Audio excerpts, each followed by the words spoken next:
try to look at, to keep both an attention to migrant workers, not a displaced person as well, but also asylum seekers and refugees, making the necessary distinctions when the issues are not the same, but also looking at them from a comprehensive perspective when it's relevant. To give you an example, if you're talking about the inclusion of migrants in cities, the way they have access to social services, the way they get information about their rights, their entitlements, it might be relevant to also look at refugees and asylum seekers, because they are also newcomers. They are entering a new environment with a new legal context, and they might have different rights, but their basic rights are for both groups the same, and the way municipalities can address their concerns and their needs can be done. I mean, there can be a joint approach to their needs and concerns. And it's also, we do that because there is a concern that from a global perspective there is less and less attention to the refugee protection dimension, and although there is a very established legal framework internationally, there's maybe a diminishing attention to the specific needs that these people have, and that, well, is at the basis of their status as a refugee. So let's go back to the migrant workers. Mm-hmm. Why migrant workers? One of your focus is the migrant workers, isn't it? Yes. So why migrant workers? Why migrant workers? I think my visit here in the Philippines is very informative in that sense. Why do you need to look at the concerns and needs of migrant workers? There are a lot of protection issues, protection gaps also, because these are people on the move who are entering other countries, other legal systems, as I was mentioning, and within those legal systems they are not necessarily visible. That's also an issue of status, but they don't necessarily have access to the same rights as the nationals of that country or the citizens of that country. They might not have access, especially to political rights, so they are not visible politically, so their interests are not necessarily being taken into account in a systematic way. And there are other very specific issues when we talk about domestic workers. In the case of obviously Filipino workers, there's this issue of being in a domestic sphere where there is little access for organizations, or let's say some barriers in monitoring in the way, the conditions in which those people are able to work, the way their working contracts are being effectively respected or not, whether they are still in possession of their documents.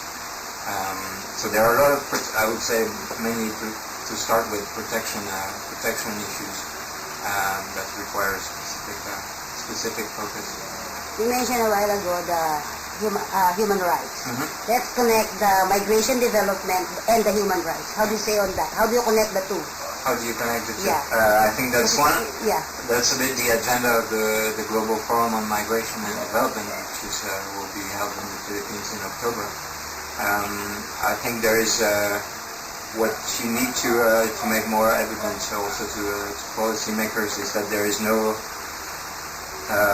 contradiction between higher degree of human rights implementation and promotion, and some efficient management of migration and some development objective, and that in fact if migrants benefit from a better implementation of their basic rights, they will be empowered to contribute to societies in a more fulfilled way, and that might mean both the societies that host them if they're working abroad and their home society.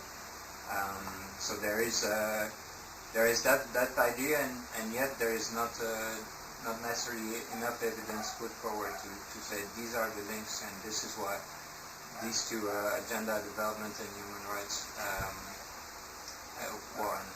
migration policy are not necessarily conflicting and should not be seen as agendas that you cannot address jointly. here in the Philippines, we have a lot of policy papers. We have a lot of human rights, even the UN Convention on the Protection of the Migrant Workers, isn't it? And their families. But we don't feel it. There is a law, or for example, the convention, but here in the Philippines, we never felt this convention. It's made it Yeah. tangible. Okay. Yeah. Well, I think to be a bit also specific, talking about that UN Convention on Protection of the Rights of Migrant The Workers. implementation is not Yeah. Well, good. one thing is, it's interesting you raise it because we've been looking at this issue and we try to take an innovative approach to human rights implementation as well. The convention is there, but it's not very widely ratified. Yeah. So one aspect is that it's international law, and only the country that signed and ratified the convention are being bounded by the provisions that are in the convention. So that's one issue. But here, But there is the issue of implementation, and Yes. that is the case for this convention as other international conventions. But looking at solutions and being positive also about this issue, what we've been trying to put forward in our work is that a lot of what is in the UN Migrant Workers Convention, to take the short denomination, a lot of what is the provisions in that convention are actually also in other UN conventions, which are widely ratified, and so which are binding for states, member states of the UN. I'll take two.